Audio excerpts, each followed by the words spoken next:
Yo, what's up?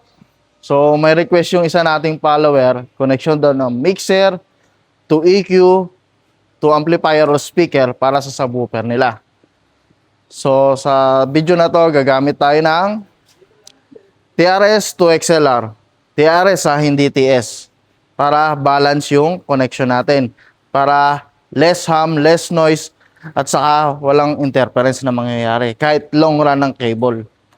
So, dapat alam mo sa mixer mo kung nasaan yung auxiliary na may option na post fader.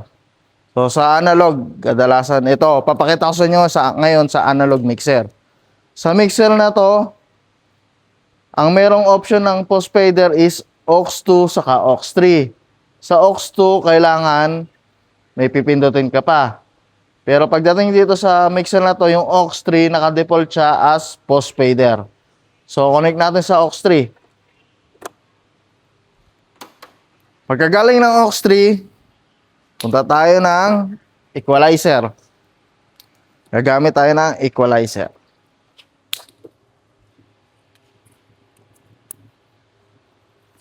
So ang gagamitin ko sa equalizer, input 1.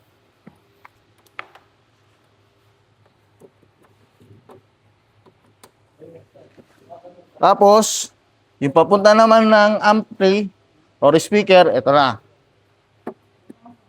Sa output 1. Input 1, output 1. Connect natin dito sa channel 1 ng mixer. So, note nga pala, syempre, dapat, kung dalawang subwoofer na gagamitin nyo sa isang amplifier, dapat nakaparallel itong amplifier nyo. Para isang connection lang ang pumunta doon sa mixer.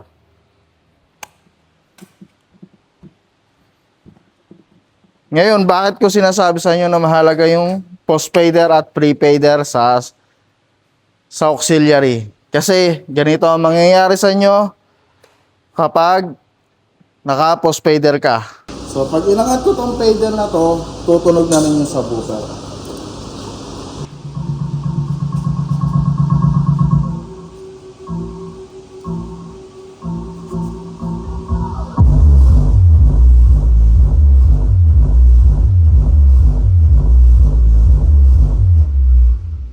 So, di ba kasabay siya bumaba?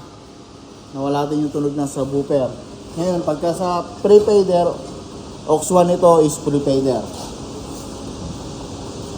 So, lilipat ko yung connection ha. Nasa aux1 tayo, pre-fader yan. So, angat ko si aux1.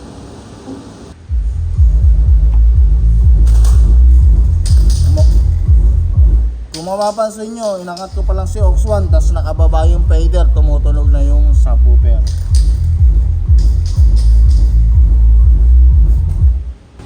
Kaya ang advisable, dapat pag gagamit ka ng subwoofer, tapos sa auxiliary ka kumuha, dapat naka-post fader ha.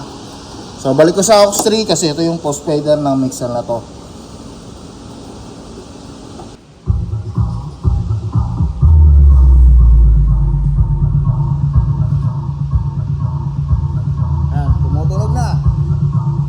Natin yung bayo.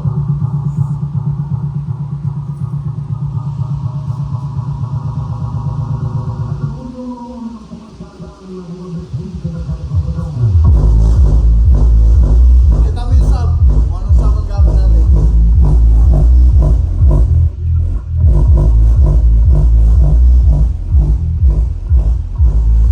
So, respect the people behind the sound. More power sa inyo guys.